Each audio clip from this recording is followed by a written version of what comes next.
Our goal is not to make people Shomer Shabbos and Shomer Kashrus, to keep kosher or to keep Shabbos, right? Not against it. I do think many people will wind up on a good pathway.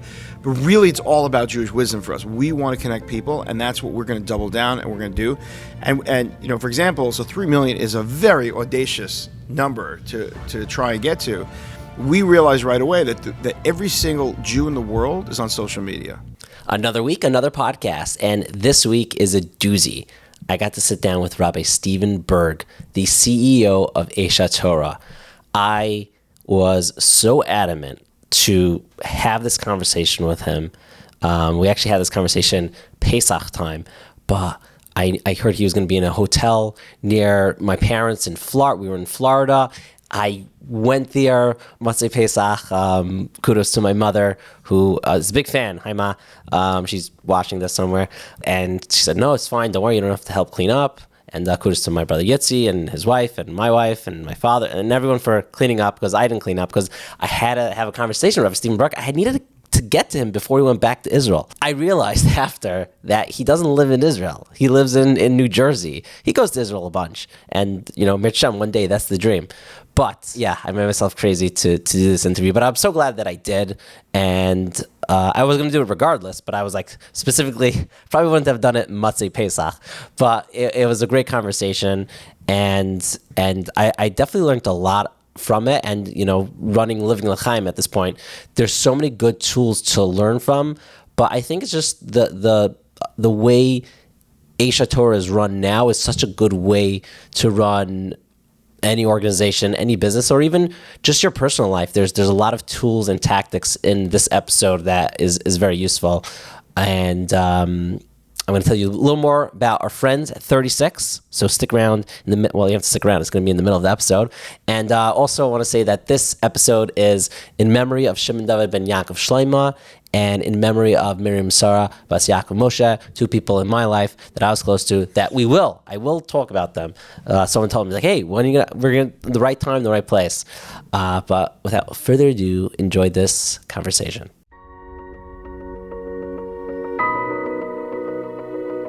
We can all use some inspiration to help us overcome the obstacles we encounter in our lives. Get ready for thrilling conversations about struggle and triumph with those in pursuit of making a positive impact in this world. I'm Yaakov Langer, and you're listening to Inspiration for the Nation.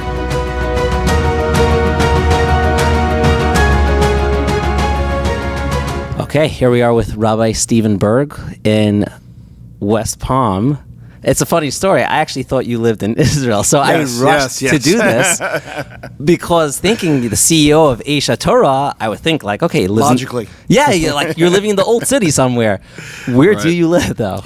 So I live in New Jersey, and your mistake is a very common mistake. What happened was when I took this job, my kids were much older, so I basically said to them, look, let me travel around. Even if I was in Israel, I'd have to be traveling all the time anyway, and let's see how it goes. It's been 7 years later, always on a plane, in Israel a lot. I post stuff all the time on social media. A lot of times I'm not even in Israel. My guys will WhatsApp me pictures and I'm posting them, so no one's really sure where I am. But yeah, I actually do live in New Jersey. I wouldn't be surprised if like the walls come down here and like we're actually in Israel and like I'm not like even sure where we are. Yeah. So take me back to where you're from and I guess how you got to Aish, and then we'll get into like what you do there and I guess maybe some of the things that you have to do in order to get your job done. Sure. I basically grew up religious. I grew up in Brooklyn. My father was a pulpit rabbi in a pulpit 45 years. Passed away this year. I'm sorry. Thank you. After 45 years in his pulpit. And went to Israel for 2 years, came back. I was 19 years old. Walked into an NCSY Shabbaton. I said, this is what I want to do in my life. I spent 22 years there. Just watch out on the banging. Yeah. I don't think it's a problem, but got it. I told Rav Gav also, he kept them like banging. Yeah, we're passionate guys. Yeah, it's an Aish thing. Basically spent 22 years in NCSY. I was assistant director at Central East, Cleveland, Columbus, Detroit, Pittsburgh, Cincinnati, Dayton, Toledo. Then I was the regional director of West Coast, and then I became the international director of NCSY. Last couple of years, I was managing director of the OU, so kind of sat within the OU family for 22 years. And then I went to the Simon Wiesenthal Center. I was there for a few years, fighting anti-Semitism, doing all the... They won like an Oscar or something. They won 2 Oscars. I'm making it... 2 Oscars. For everyone listening, he told me this before, and I'm like, I don't know. And he's like, they actually won out? I'm like, okay, so I didn't Jewish really organization winning Oscars is actually pretty cool. Pretty cool, pretty notable, and they're terrific guys there. And that's where Aish found me. I was in Manhattan. I was running the East Coast office of the Wiesenthal Center. They're based in L.A., and someone took me out to lunch, wound up meeting a lot of people, realized Aish had tremendous potential, and I became the CEO. Okay, so we'll get to Aish, but I want to backtrack and go through your journey a little. Okay, so NCSY, was it like love at first sight, or did it take some months, years to... Love at first sight. Yeah, okay. I walked into Shabbat, I was 19. I had never seen that kind of energy. I'd never seen the type of spirituality. I'd never seen a room erupt in emotion the way it did. And I was very passionate about teenagers, like that age group, 14, 15, 16, and inspiring them. And so, yeah, I mean, it was Pittsburgh. I remember the shul, Poelei Tzedek, walked in, and I fell in love, and I said, okay, I want to become regional director. It took me 9 years, but I became a regional director. But it was absolutely instant. Was it like a personal thing for you? Was it like in your life that you were maybe just going through the system, and then you saw something happening there that you're like... No doubt. You know, I definitely was a product of the yeshiva system, which was wonderful, but I didn't really leave the system with a real passion for Judaism. I went to Israel for 2 years, and I found a passion for Israel. I found a passion for Judaism. I found a passion for God. And, you know, I was like, well, why aren't we kind of helping kids get to this place? Why do we just kind of wait and hope they go to Israel and then they can catch on to something? So for me, it was and when I walked in, this was like the answer. This is something I wish I had known when I was 15. So let me figure out how to help others. It's interesting. I interviewed Rabbi Kalish, and he said, if you put someone who's either struggling or just not religious in the yeshiva system, he's like, I'm worried what would happen. Would they fall in love with Yiddishkeit, or would, like, God forbid, it just make them not passionate about it? And that's like that's a way that he's trying to take his yeshiva, like tapping people into like, okay, what are we doing here? Why are we doing it? And I keep on seeing this recurring theme with NCSY that's what they do. They like put that passion. For sure, and look, I think you just hit the nail on the head when you talk about a system. Any system, by definition, any large system, it's going to be hard to institute passion, drive, all those different things, because you're building an educational system. Educational system is there to educate, right? Now, education is incredibly important. We know that as Jews, right? Torah is everything for us. But it has to be Torah plus spirituality, and the spirituality has to come from home, right? Or it has to come from certain role models. It's not as simple to just kind of program like, okay, today from 3 to 4, you're going to connect with God, right? Right. It's harder to do that, admittedly. You know, it's not like everyone's kind of falling asleep at the job. People are trying. But like people like Rabbi Kalish, it is important. And NCSY, when I was there, we did a big rebrand. And one of the things we did was we rebranded the tagline, Inspiring the Jewish Future. And one of the things that we decided that we were... What was the tagline before? We didn't have one. Oh, okay. We didn't have one. That's a major, like 10x step step up. We had a Torah, it said NCSY in it, and that was the brand. And we went through a rebrand process. We realized that most people identify Havdalah with NCSY. We're the only people who do 3-hour Havdalahs. We put a flame in the middle. We did all that stuff. But the inspiration part was important. I'll tell you why. Because we basically made a decision that we were not an educational institution, we were an inspirational institution. It doesn't mean that we don't have educational models. It doesn't mean that we don't do education. But our ultimate goal is not education, it's been inspiration, right? So someone coming through the NCSY system, we want to make sure that we light that fire, they become inspired, right? And that is the difference perhaps between us and schools, right? And again, no one's right, no one's wrong. It's hard, but you need both. You can't be only educated and devoid of a connection to the Almighty. It just doesn't work. Right. I got it. Okay, fine. So you're there, and then you moved on to the OU. What did you do at the OU? Managed, the OU is a big place. It really has been around for a long time, and it's one of the largest kashrus agency in the world. And they have a tremendous amount of dollars that come in, and they try to take the dollars and use it for the good of the Jewish people. And so there's just a lot of different moving pieces. So as a managing director, that was my job, was to manage. We had a division for developmentally disabled. We had a division for college campus. We had a division NCSY, all these different divisions. I used to basically tell people I managed all the non-kosher stuff, right? The kosher made the money. I would get the money, and then on the programmatic side, I would manage everything. I would imagine that's kind of the fun part, like taking the money and spending it. It was fun. There's a lot of money there, and trying to spend it in the right ways is good.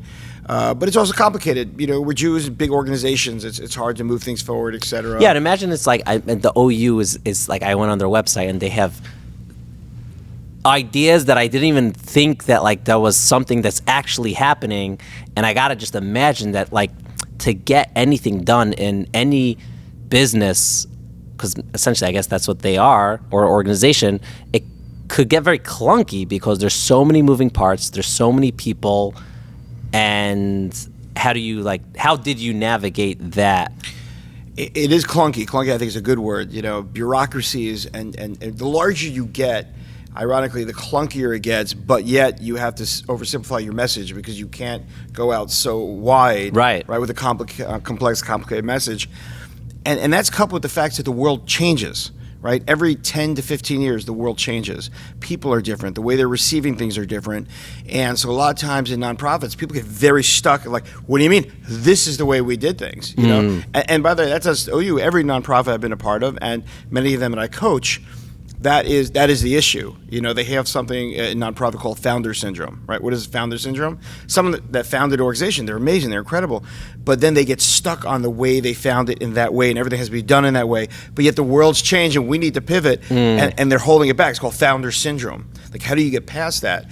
So in the OU, you have a lot of different synagogues involved. You have different rabbis, a lot of different constituencies involved. And as the world and the needs of the Jewish community evolve, we also need to evolve, and sometimes getting that message across is really difficult. I'm just thinking this idea of founder syndrome in an organization or a business, whatever it is, like, it makes perfect sense. But I'm thinking myself, like, do I have founder syndrome in my life of like, this is how I did everything? At least that, like, I don't know, I'm use like marriage as like an example. Like, things shift very quickly. Like, okay, maybe in our like beginning of my marriage, like things were done in a certain way, but like when you have a kid, like going on that idea of like, this is how things were always, like, no, like we have to do what makes most sense for our growth.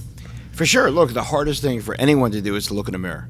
Right. To look in a mirror and be very honest. And that goes for marriage, it goes for business, organizations, nonprofit, for everything. Just to be the ability to be really honest and say, how do people view me as a person? Some people may love me, may hate me, this and that. Maybe they're right, maybe they're wrong. How do I do that? And for sure, in nonprofits, and whether they be businesses, whether they be nonprofits, they be religious, not religious, all these different, there are trends in the world. And you have to pick up on the trend of where things are going. Right? And, just social media today, the fact that we're sitting here, we're having this whole conversation and you're broadcasting to people all around the world, right. 15, 20 years. I don't know. Sometimes I like record these and I tell them like, by the way, it's all a joke. I don't really have a pod. This is just for me. I'm just going to be re-listening. No, I'm kidding. This is going to go around. Right. Yeah. I'm kidding. Bad joke. Stupid joke. Okay, go on.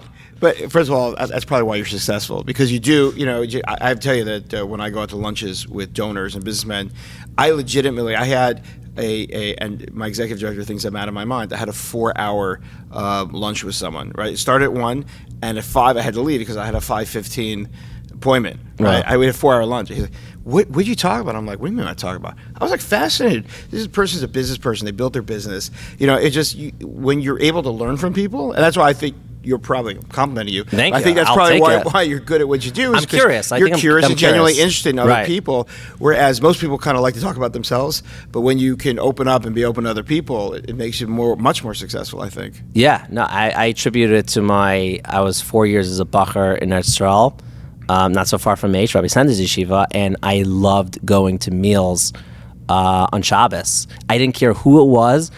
The less I knew them, usually the better, because like it just opened up for like just fun, good conversation, a great meal, and a nice, Shabbos Vart or whatever it was.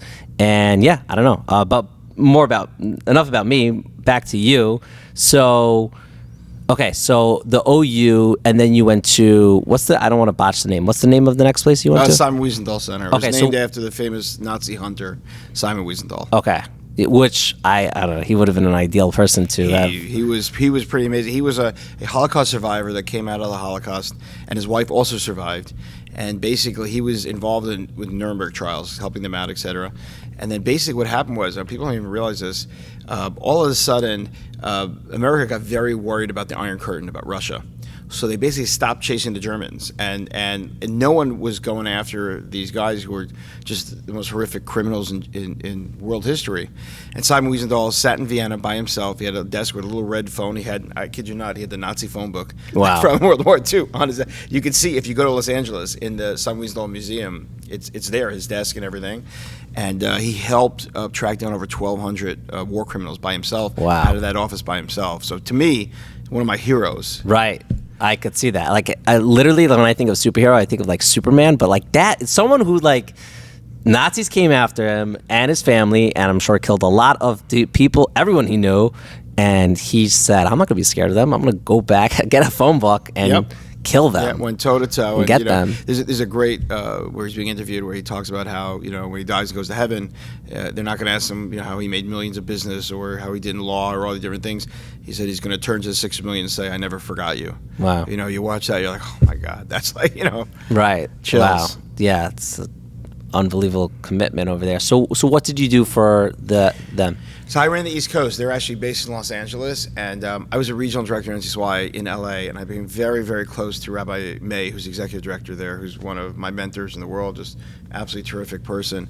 And he always told me, when you're done with the OU, give me a call, and I gave him a call. And they had a museum in Manhattan. I ran the museum. I lobbied city, state, Albany, New York City, did work in Washington for them, and ran their East Coast What does operations. that mean? Like, I've heard lobbying, like social studies classes, but like, what does that actually mean? So it was very interesting for us. For us, we did a lot of tolerance. We had it was called the Museum of Tolerance. So it wasn't just a Holocaust museum, although there was a part of the Holocaust, but it was really about general tolerance and genocide around the world. And so we would lobby for funding to train law enforcement, to train all kinds of other people in tolerance and basically how to work with other people. So it was really, to me, it was a fascinating type of work. We had a contract for 6,000 NYPD sergeants that came to our museum, basically teaching them how to work with the community. And this is before, like, recently there has been some like shake up with the police and stuff like that. They've been doing this for years and years and years. Tools for Tolerance, trying to work with law enforcement and all kinds of other agencies. Yeah. Wow. Okay. So from there, you mentioned before how you got to Aish. It was a phone call, you said? There's Elliot Matthias, one of the people who was involved in the search for a CEO. And after Rav Noach had passed away, and we mentioned founder syndrome, but there's, when the charismatic founder of an organization passes away, once it came a little unglued, and there were a lot of struggles, as would be in any place where you have the major personality at the heart of it. It's also hard to prepare for, like, you don't want to expect the leader to die, and like it's like a weird, awkward state. Like, what do you do? So they didn't have. So they were looking for a new Rosh Hashiva at that point, and they were looking for a CEO. And originally they had wanted concurrent. Rav Noach was pretty much the Rosh Hashiva who acted as a CEO, even though he had some people helping him. Right, but in those he roles. was he was a Rosh Hashiva CEO. I have to call it the sun, the moon, the stars. He was Aish, and so they contacted me to basically kind of come in and try and rebuild. And there were a number of different lay leaders who are today my closest friends. And I went through a whole process and wound up becoming the CEO almost 7 years ago. Were you scared to take on that role?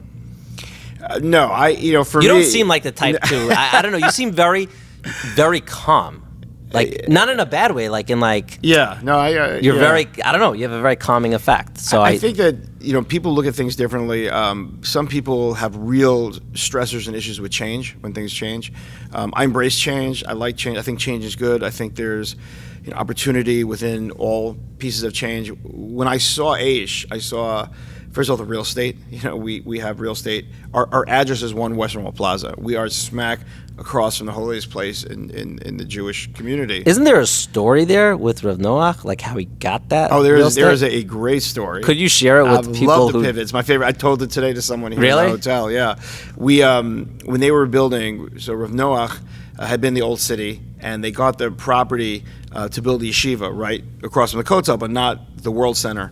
And they started to build it, and the Rove authority, the governmental authority that kind of governs there, they have to build everything, right? You can't decide, I'm going to put up aluminum siding in the old city, right? So it has to be built a certain way. So they said, we need all the money up front. Right? Now, anyone that's been involved in fundraising for nonprofits knows you don't have all the money up front when you're building something. But they didn't want a half-built yeshiva facing the Western Wall. Give us all the money up front. Raised all the money, gave it to them up front. By the time it was done, there was a shekel dollar devaluation. Oh, man. And the government owed Aish Torah $400,000. Now, governments don't give money back. Like, it's not something they do. So everyone's in a pickle. Like, what do we do here? So there was this, it was called like a building on a cliff right next to the yeshiva, this falling apart, dilapidated building. And they said, well, Noach said, well, how about you just give us that building? We'll call it even. So the property that the Aish Torah World Center sits on right now cost us $400,000. Wow.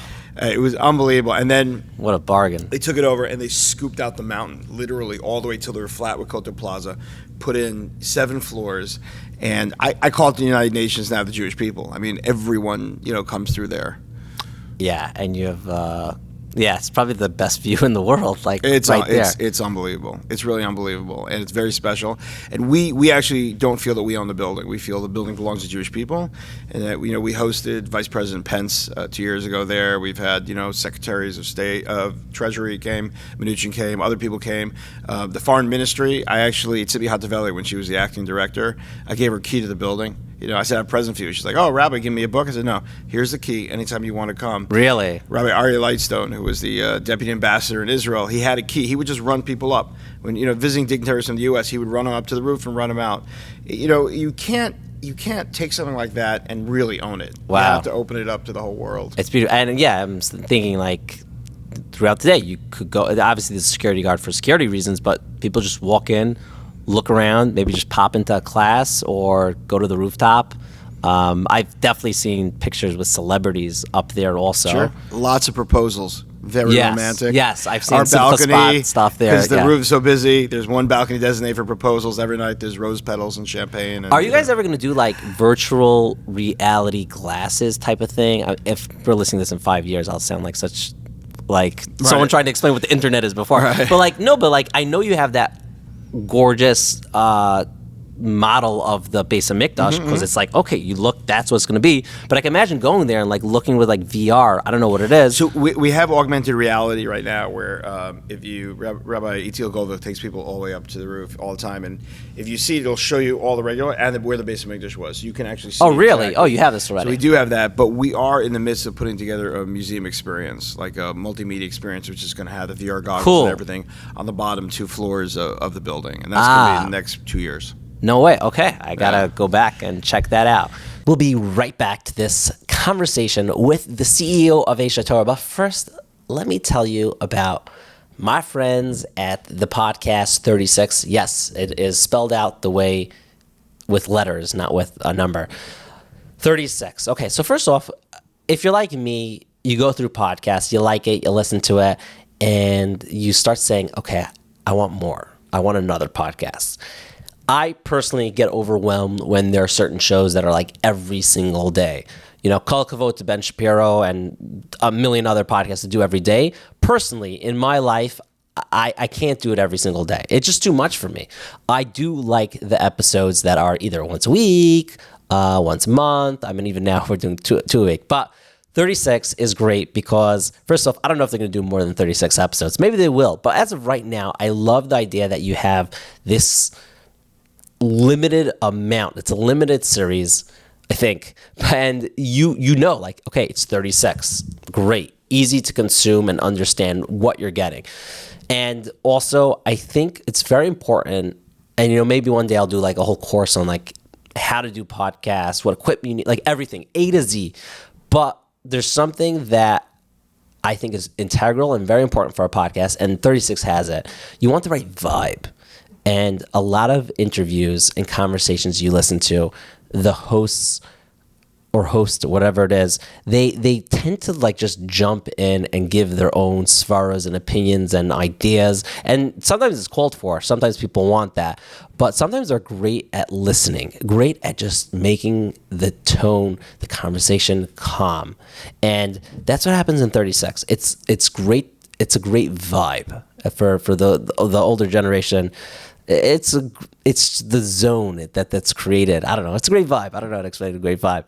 But I will read a little more about 36 right now. So now, this is something we could all use about now. I could. It's called 36, a new weekly podcast, and it's something everyone will want to listen to. Take this. An ancient Jewish tradition teaches that in every generation there are 36 people upon whose kindness and righteousness the world depends on, but whose identity no one knows, not even the 36 people themselves. Okay, now I'm intrigued.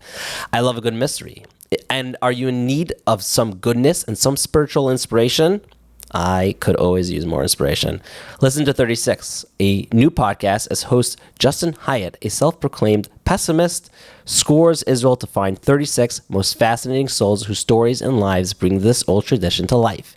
He has managed to find the most wonderful, interesting people doing the most wonderful, interesting things with the aim of discovering what makes Israel such a remarkable place, a source of goodness and inspiration. I love ads that are a middle of inspiration for the nation with the word inspiration, because this is what you came before. 36 is a Soul Shop production in partnership with the B'nai Zion. You can download it wherever you get your podcasts. Could I listen on Apple? Yes. Could I listen on Spotify? Yes. Could I listen on Flim Flam? Yes. I mean, up Flim Flam, but I'm going to trademark that. But if Flim Flam was a thing, you could listen there. But you could really listen to wherever you listen to your podcast. Podbean, every few days, people are like, oh, can I listen over? Yes. Wherever you listen to podcasts. That's the rule. I'm already done with episode 1, and I got to tell you, you don't want to miss this one. It's 36 spelled out, and it can be found on Apple, Spotify, or on the Times of Israel. What? I want to be on the Times of Israel. How can we get inspiration from the nation there? That's, you're playing with the big guns when they're on Times of Israel. So go ahead, check it out, check them out, listen to them, and find an episode that you like. There's so many different types and kinds of people, very diverse. So go ahead. I know I first gravitated to Nissan Black because I interviewed him. He's great. He's awesome. And I enjoyed their interview with him. And again, different vibe. It's so calm and nice and amazing. So go ahead, check out 36. And now back to this week's episode. So you took on the CEO position and Rabbi Berkowitz took on the Shiva position. Yes, I became the CEO. And then part of my mission was to hire Rosh Hashiva. So my first 4 years, I would be so scared to do that. They're like the Rosh Hashiva. Okay, Rav Noach, and now who's going to be the next Rosh Hashiva of Aish Torah? It's a lot of pressure over there. Yeah, it's scary, but it was totally unanimous. That had to be him. Right. It was totally unanimous. No, I mean, in retro, I'm like, perfect. I mean, I heard him speak before. He was 6 constant mitzvahs, right? Yeah. That was. I'm like, so once I heard, I'm like, perfect. Yeah. So he, what happened was we had to. My first 4 years was just digging us out of all kinds of things that had happened financially, otherwise, et cetera. Mm-hmm. And then we were really ready for the Rosh Hashiva to come in, and so that's why the CEO kind of had to come first and just fix everything. And then, we went to Rabbi Burg. Rabbi Berkowitz was in the mirror. And then Rebbetzin Weinberg, who ran a girls program, found him, and he came to teach for her. And then Rabbi Weinberg realized how great he was and brought him over to the yeshiva. So Rabbi Berkowitz was actually an Aish for many, many, many years. And he considers himself a student of Rav Noach and speaks like Rav Noach and is probably the closest thing to Rav Noach in the world.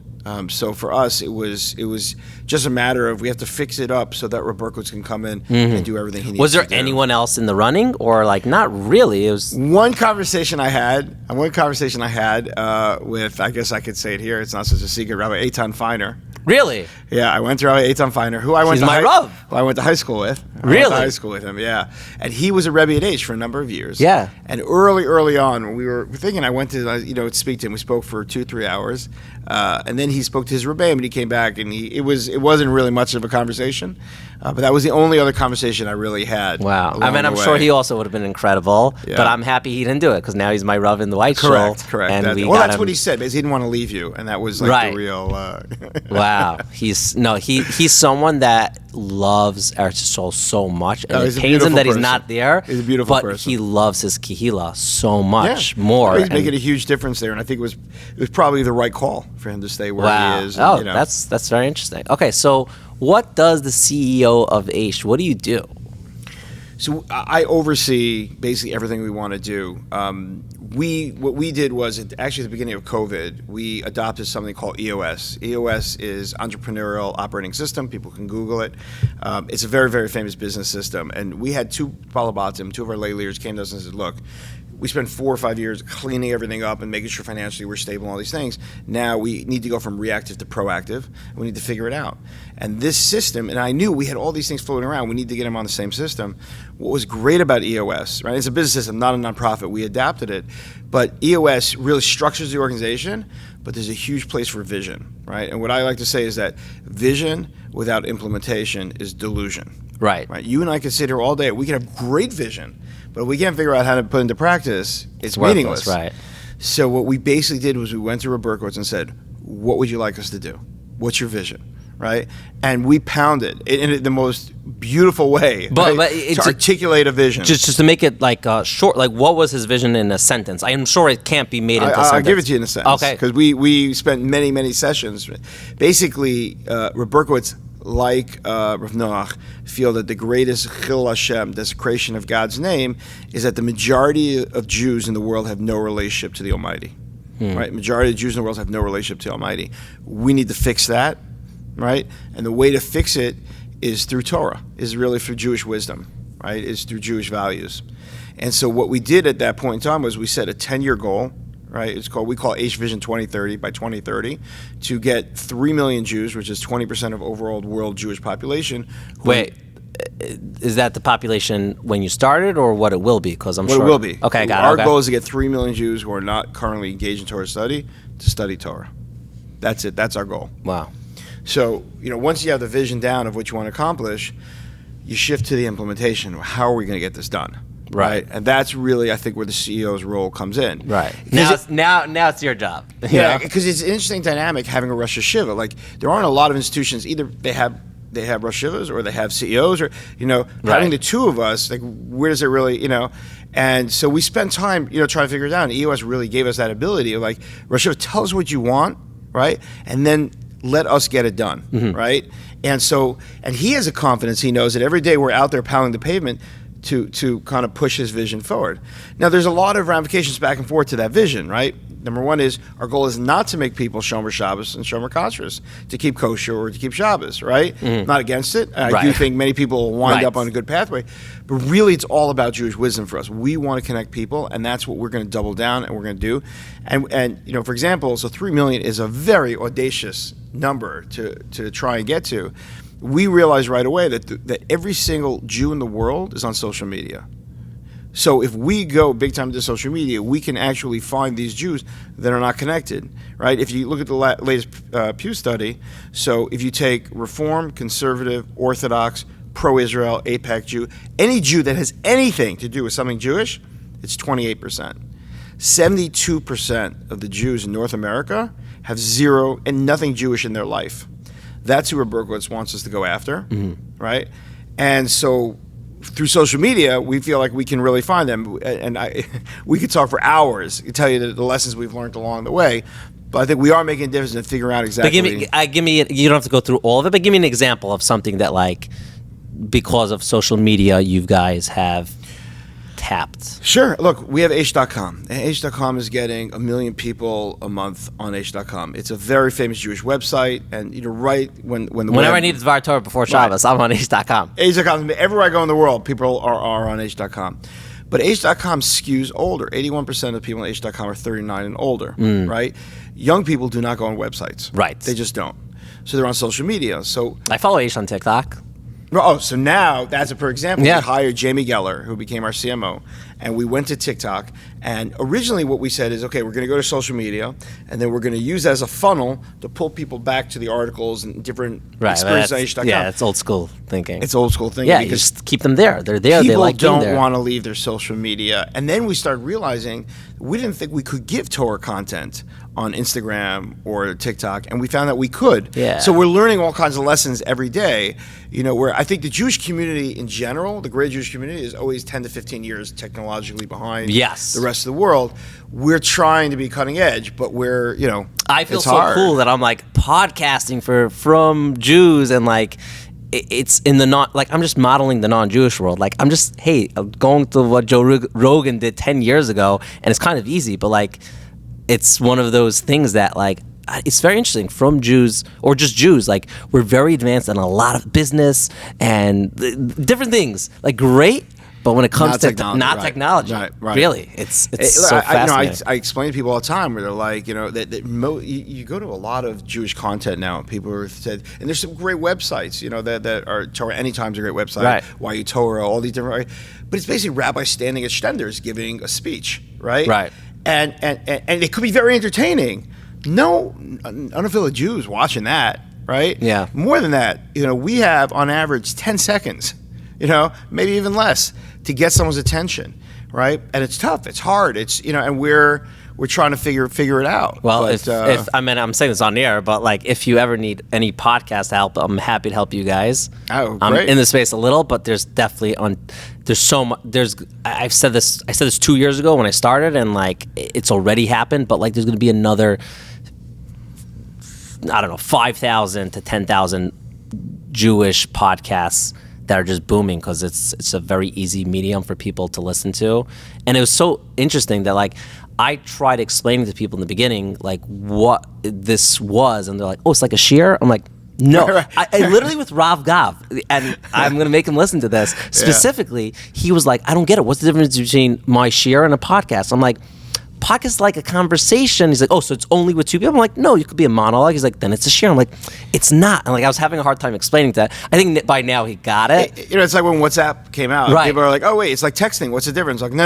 It's right. like, you're trying to, right. And then all of a sudden, they'll come back and they're like, oh, now I get it. Right. And like once you're on it, you you're have to in use it enough to. And look, it's really hard. The outside secular world is like exactly what we're talking about. They're just thinking differently. They're looking differently. You have to realize also, Aish Torah started in the 70s. The 70s was a time of truth seekers. People were traveling around the world, knapsack, right. cults, ashram, this and that, right. showing up. Mayor Schuster, tap on the shoulder, okay, go right. And it was heavy. People would sit in content. The truth seekers aren't out there. People are not floating through Israel anymore. They're in birthright and other things. They get the whole world changed. Right. And this is what we were talking about before. You have to know that the world changed. You have to know that the trends change, and you have to change with them. Otherwise, we're not going to be successful.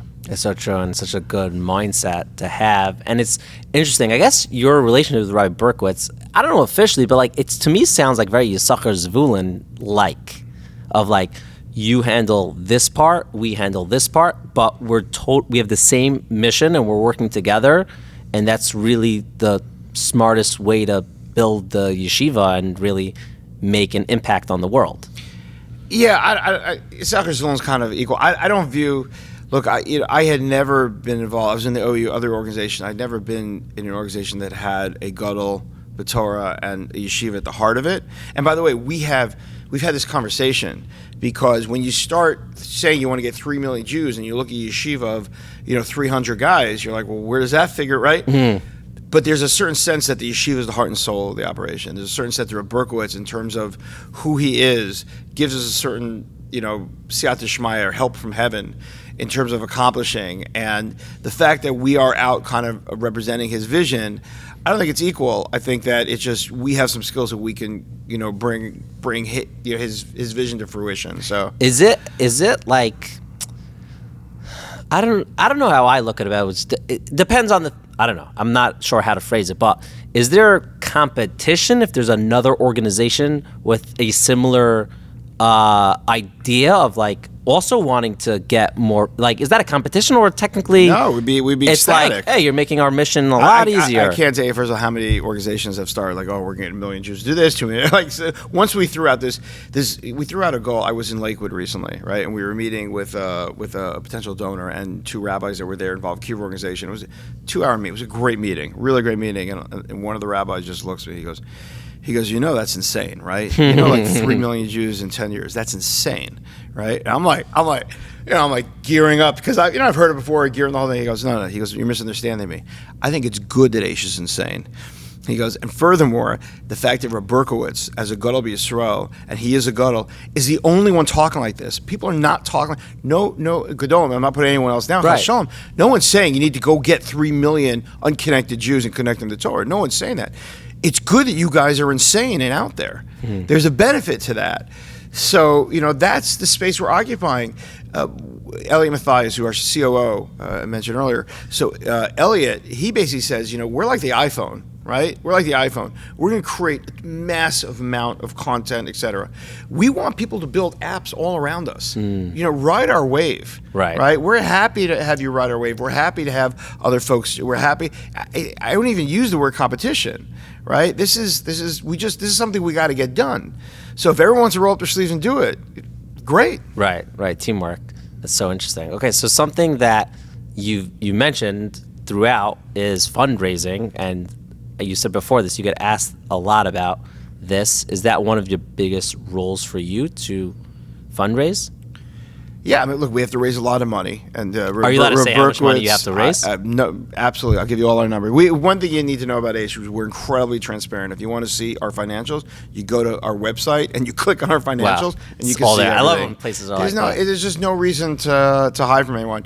So, when I came, we had an $8 million budget in Jerusalem, right? That doesn't include all the things around North America, around the world, but in Jerusalem. And we had a lot of debts for a lot of reasons. Today, as of January 1st, we have a $20 million budget, right? And thank God we have some money in the bank. Last fiscal year, we were projected to raise $9.3 million. According to our budget, we raised almost 11. Wow. This year, we're projected to raise $13.5 million, and we're hopeful we're going to surpass that. And we've been building year after year after year. People ask me right now. If I give $100, does that skip does that tip it? We have almost 50,000 active donors. Wow. So for us, someone that gives $1, $10, $18, it's very meaningful. Wow. Usually it's because of Aish.com. It's through a platform. They've read an article. They feel good about it, and they join us. And you should do Amazon links on TikTok, affiliate links. Yes. I'll speak to Jamie Geller about it. Why not? No, for sure. Look, all these things add up. When people ask me, what's your greatest challenge right now? I say money, and I'll tell you why it's money. It's not like anyone's getting paid. The content costs a lot of money. Right. The things that we're doing right now, we just did a totally irreverent video, where we found out that most Jews out there think that if you have a tattoo, you can't get buried in a Jewish cemetery, right? I've heard that idea. Right. Total Baba Misa. Really? Right? Total. Some Jewish mom didn't want her kid to get a tattoo and said, you're not going to be, right? Anyway, so on Instagram, we realized it was huge. So we went out and we made a video, this great video where they're in a cemetery and they're going to bury this guy, and the weird uncle gets up and he's like, now we see what happens when you make zip lines and chainsaws, and, it's like, what? And, and all of a sudden, guy gets a phone call, they drop the coffin, arm comes out with a tattoo, and everyone starts screaming and yelling, oh, you can't bury him here, and you get the narrator explaining the actual Jewish law, and it was great. It was 90 seconds, we sliced it out, put it all over, etc. But it's expensive to do that kind of quality. And to do it well, right. To do it really well. And you're in a business to do real serious stuff. So for us, the raising money, it's all about our reach. We kind of know where they are. We can reach them. We need certain quality to get out there. We need to push things out there. But it's a dollars and cents game. I didn't know going into this my taiva to get a tattoo is going to increase a little, very slightly. Right. But I'm happy to know that's a total fake thing. Interesting. So that's your job. So someone listening who wants to fundraise, what's a tip that you would give them? Because I'm sure, those numbers are really high and it's not easy. What is there a secret? Is there a method? Yeah, you gotta be passionate. Really, really passionate about your cause. You have to have a plan. I will tell you that some of our bigger donors who had been supporting us through thick and thin, once we came back to, I mentioned we went from the reactive to the proactive, right? And we came back to them and said we had implemented EOS, right? And one of the beauties of EOS is we have quarterly goals. I can tell you literally what every member of our team, what they have to accomplish over every 3 months, And we came and said, look, we're going from here to here, A to B. This is how we're doing it. This is how we're using it, right? So not only are we passionate about what we want to do, but I could show you concretely what the steps are to get there. People want to fund that. There's a lot of money out there, right? And I'm not being sarcastic. I'm not saying and especially now, at least in the Orthodox community, there's so much wealth. There's obviously a lot of poor people as well, but the people who have money have a lot of money. Right, and they want to make a difference. Right. They want to do good for the Jewish people. They want to partner. They want to, see success. People want to fund success. There's a certain type of fundraising where you keep running to a guy who says, "Oh, we're going to close tomorrow unless we have money." Right? That's, maybe you'll get the money then, but that's not. You're not going to create an ongoing partner. With Noah Weinberg, and this so to his tremendous credit, he didn't have donors. He had partners. You're my partner. Right, and so some of our biggest donors give shiurim like once a week to non-from people, or they learn like you're in this with us together, and I feel that way certainly for our top donors who hired me, and I've said this many times. I give them the greatest compliment in the world, and this is where I found the difference between Aish and a lot of places where I've been before. My top donors in 7 years have never once told me what to do. Really, never once told me what to do. They're way smarter than me. They give me advice, and they're literally my mentors. And if we were to disagree on something, I'd have to think long and hard. But they've never once given me an ultimatum or told me what to do, because they trust that I can get the job done for them. And I think sometimes, in a lot of Jewish organizations, you have donors or people that would be like, okay, they just over assert themselves, right? They mean well, but a lot of times it hurts the organization. You have to have professional leadership that is competent, that everyone believes in, and that works in partnership with the donors to get to the agreed goal. Like 2030, I know what my next 9 years are going to look like, right? And every day I'm sweating that to figure out exactly how we're going to pull that off. Do you have a plan? Are you going to start planning for 2060 or whatever, 2050 at a certain point? Because I can't imagine 2030 is going to come and be like, well, now what? Like 6 million Jews. We're maybe a year and a quarter into the 10 years, right? And there's a donor, Bob Diener, a partner. He's a great guy. Hopefully he's listening. Thank you, Bob. He's amazing. Bob Diener started Hotels.com. Oh, no way. And then he sold it, did GetAroom.com. Brilliant businessman. And we went and we sat in his office for 2 hours and we explained what we want to do. And I'll never forget. He said, look, you just need to know that where you wind up is not going to be necessarily where you thought you were going to wind up, right? Because that's the way these things work. And it was great advice, and it was very true, and we're seeing that. So we're very focused on the 10 years. I can't tell you when we get within a year or two of that, if we see where we're going to go, or if we hit it early, maybe we'll recalibrate. But for me, and I'll tell you what's amazing about it is if you walk up to any guy in Aish, in the yeshiva, and say, "Oh, you go to Aish, what Aish? What do you guys do?" You say, "What do you mean? We're trying to get 3 million Jews to study Torah by 2030." Oh, everyone knows the mission Everybody statement. in the organization, every professional in Jerusalem, every yeshiva guy, everybody is talking the same language, which for me has always been very unusual. We do this, and people hem and haw a lot, the whole thing. Like, we know exactly what we want to do in next almost 9 years.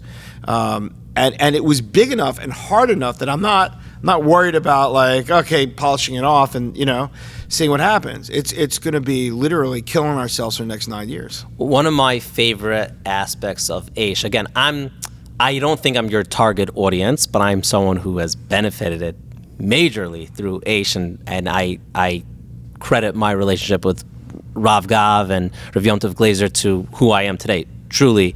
But I really love the diverse personalities within Aish. Again, I'm not the target demo, but it doesn't make a difference. I really appreciate it. And the people who walk in, you get to see such very vastly different people, and even hashkafically. I know there's say Rabbi Ken Spiro and Rabbi Mati Berger, they're very different hashkafically, but they are speaking to different people in a different way, and it's really fascinating to see that. And I think, I don't know, do you think that's part of the success of Aish? There's no doubt. Look, a businessman once told me, he said, there's a reason Baskin-Robbins has 31 flavors. People like different flavors. And even within, some people are more spiritual, some people are more intellectual. When I was in NCSY, when I was first starting out, so we would have some public school kids who would get involved. And in the beginning, we just handed out books. And then I started to take them to the local Jewish bookstore. And I would basically tell them, look, you have $100. Let's walk through it. And we would go through. And they would pick out the stuff that spoke to them, right? Because people have things that speak to them. And Torah has so many facets. There's so many different parts to it that could speak to people. And I think the eclectic makeup of Aish has always been the secret of our success. I think with Noach would be like on a plane. He'd meet a guy who'd say, okay, come work for Aish. He was just, we're in this, man. Just come help us. We're doing this together. And you said it even better than I ever could. It's just that makeup of different Rabbanim that, speak to different people, and are just in that mission together. You're there and you roll up your sleeves and it breeds camaraderie. If I got a time machine and was able to bring you to a time in history, it could be any time in history, and you could speak for an hour with one person. It could be, I don't know, someone who passed away a year ago. It could be someone from Adam Arishan's time. Who would you want to spend that hour with? Oh, that's always been easy for me. Really? I hate that question. Oh, but yeah? No, for me, it would be King David. King David. King David. Well, I read Shmuel Aleph Bet over and over and over. Really? And over again. I do. I learned Shmuel Beis in high school. Eich Naflu Gibarim? Am I mixing? Am I thinking Malachim Beis? Yeah, I mean, I don't know. Yeah. Look, to me, I always tell people that, King David, the beginning of his life, his father-in-law tried to kill him. At the end of his life, his son tried to kill him. Right. In the middle of the Plishtim, the Philistines tried to kill him. And he got a lot done. And it's just his drive that no matter what happened, and literally, it's unbelievable, the things that were just kept getting thrown in him. Yeah, and he was also the underdog. Like, no one, everyone thought he was like a mamzer at first. The runt of the litter, descended from Moab, who just keeps pushing and pushing and pushing. Anyone else would have given up along the way. Anyone else, the things that he went through. And he established the kingdom, which later on, unfortunately, went in all kinds of bad directions. But he was that moment in time where you had a king that wrote Tehillim. You had a king that was so close to God on so many levels, who was not perfect, who sinned, and had his own troubles.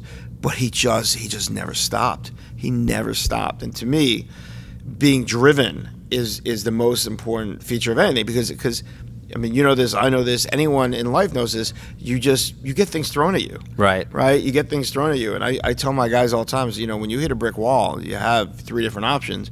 You can go around it, you can go over it, you can go through it. If you go through it, sometimes there are political ramifications, but you can get to the other side. It just depends how badly you want to get there. So to me, David, that was and even you have to realize that when his son rebelled, when Avshalom rebelled, it was at the end of his life. He was 70 years old. He was supposed to be done with everything. He was done with everything, and and God bless Avshalom, he couldn't wait the extra year, to take over, right? And he's chased out like a beggar with nothing. People throwing stones at him, cursing him out after 40 years of ruling Jewish people. And especially when you work with the Jews, people get bitter because we're stiff-necked people. We're not easy. Right. And you're trying to do good, and people are giving you a rough time, a hard time. And I always tell people, I'm like, Moshe, Korach, and I start, Moshe had a tough time. David had a tough, if you want to be a Jewish leader, right? You want to have an easy life, go do something else. Right. You want to lead the Jewish people, you got to be ready to take that stuff on. And to me, no one did that better than David. That's a really beautiful answer. Said well. Is there one mitzvah in particular today that speaks to you more than the others, that maybe is more your baby than the other mitzvahs? 613? It's cliche, but for me, whatever your answer is your answer. Yeah, my answer is Emunah. It's faith in God. To me, and this is what drew me to Aish, probably more than anything, that for Rav Noach... I've done over 80 interviews. I don't know if anyone ever said that answer. Oh. It could be they did. It's not cliche. Someone's going to be emailing me. Yeah. I don't think anyone ever said that. So it's not as cliche as you think. But why Emunah? I think for Rav Noach, what was so amazing, and this is what drew me to Aish, was the Almighty was real to him. And people would come in, and his first thing would be, the Almighty loves you. And people had this view of God as a stern God, and just that concept of giving over, that God loves you no matter what. Everything I do is for God. Like everything path I've chosen, right? And I wrestle literally in speaking with him. Tefillah to me is almost like as an aside to the rest of the conversation I have with him all day. Hashem puts you in a position where you've got a lot of pressure, get a lot of things done. There's a lot, right? But he loves you so much, and he's there for you, and it's that belief in him. I don't really know how anyone does anything unless he's really, really there. And so when we talk about spirituality, all those things, it's so much bigger than that. It's so much bigger than that. So for me, it's just without him, I certainly wouldn't necessarily be doing this. I do what I do for him. I love Jews too, and no offense to Jews, right? Right. But it's really for him, you know. And I had this epiphany actually. It was very interesting this Pesach where, you know, I always had wondered, you know, when the golden calf, and Moses basically fights with God. God wants to destroy the Jews. And Moses has the audacity to basically fight with God on their behalf. And where did he get that from? Like, what, like, you know, what God tells you to do, he does. Like I love Jews too, but if he told me to move on to the next people, like, I'm not sure. I wouldn't risk it all and say, like, destroy me if I can't have the Jews. So I saw this somewhere. It's really beautiful. It says that, what does God say to Moses? He says, Moses, don't fight with me because I need to go do this, right? And you're sitting there going, wait a minute, Moses, he didn't say a word. What do you mean, don't fight? You know, God was basically winking at him, saying, you can get him out of trouble if you want. And that is really who God is. You know, God is basically there waiting for us to step up, right? Even though we get a lot thrown at us, there's always a way out, and there's a way for us to become stronger, and that's how we build ourselves. That's really, really beautiful. So someone listening, whether maybe there's two different answers, whether they're an Orthodox Jew or a non-Jew or whatever they are, whatever, it doesn't make a difference who they are. Obviously, I'll do the plug. Go to Aish.com and donate and help the mission, all the millions of Jews. But aside for donating, which everyone definitely should, what's another mission that they could be doing to help out? Oh, that's easy. Just Jewish wisdom. That's meaning what? They should learn themselves. They should teach others. Yes to which one? Rav Noach would say that the first letter in Hebrew alphabet's an Aleph, and he basically would say all the time, when you learn Aleph, you need to go teach Aleph. Right, and he was very famous for guys who would show up in Aish with no background. They'd be there for a couple of weeks, and he'd be like, okay, your turn to teach the class, right? So people, if you have a background, don't have a background, you're Orthodox, you're not Orthodox, it doesn't matter. Jewish wisdom speaks to everyone. And number one is you should study more Jewish wisdom, but more importantly, you should share it with someone else, right? And everyone's like, well, you know, I don't know who I share it with. I don't, you know, doctors, lawyers, like we all know fellow Jews or even non-Jews. I mean, Jewish wisdom is there for the world. We're a light unto the nations. It's there to be used. It's there to be expressed. You know, Rabbi Sachs did this so beautifully. You know, as I travel around the world, I think that loss hit people almost more than any other loss because he spoke to the world. He took Jewish wisdom and he made it real for so many people.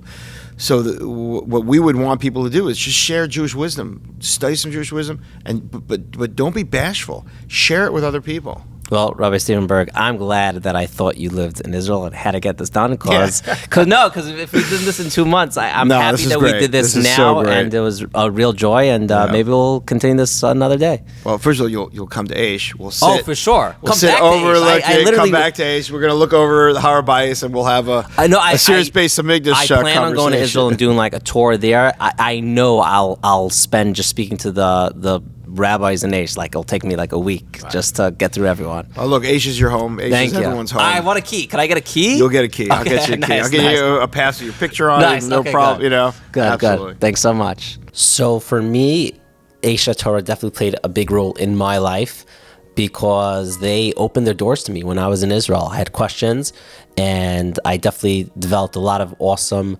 relationships with a lot of the staff and people who work there. I mean, it's also like one of the most beautiful buildings I've ever been in my life, and gorgeous location. So if you're ever in Israel, definitely stop off. But they're doing so much. I mean, so often I need a Dvar Torah before Shabbos, go to Aish.com.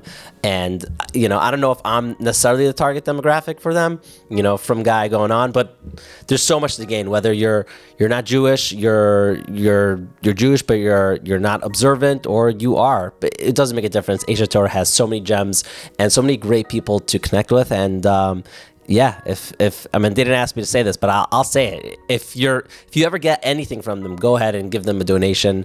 They're doing world-changing stuff over there. And thanks again to Rabbi Steven for having this conversation with me. I really, really enjoyed it. And I want to become friends with him. I don't know. Could I? I mean, after we were schmoozing a lot, it was just really, really nice.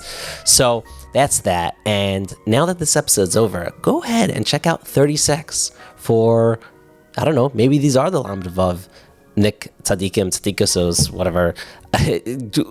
Maybe You don't know. I don't know. But it's really great, enjoyable conversations. And you'll learn something. You'll learn a little lesson. And it's also so calm and nice. And it's great listen. So that's that. Get ready for another episode of Inspiration for the Nation this Saturday night. I'm excited for that one, dropping a really, really awesome episode. And if you have not yet subscribed to this YouTube channel that we have called Living Lchaim, please do. It doesn't cost you any money, and you can unsubscribe if you don't like it.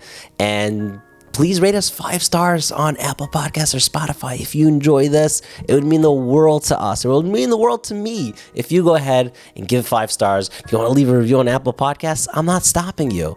Actually, I'm encouraging you. Go ahead, do it. It would be great. Thank you very much for giving us the time. I like Saul Blinkov says on his podcast, for giving me the most precious thing you have, your time. But he says it like, giving the most precious thing you have, your time. He says a lot better than me. But it's true, and I feel grateful for all of you for always tuning in and listening and sharing these episodes with people you love. Till next time, keep on being inspirational. Living L'chaim.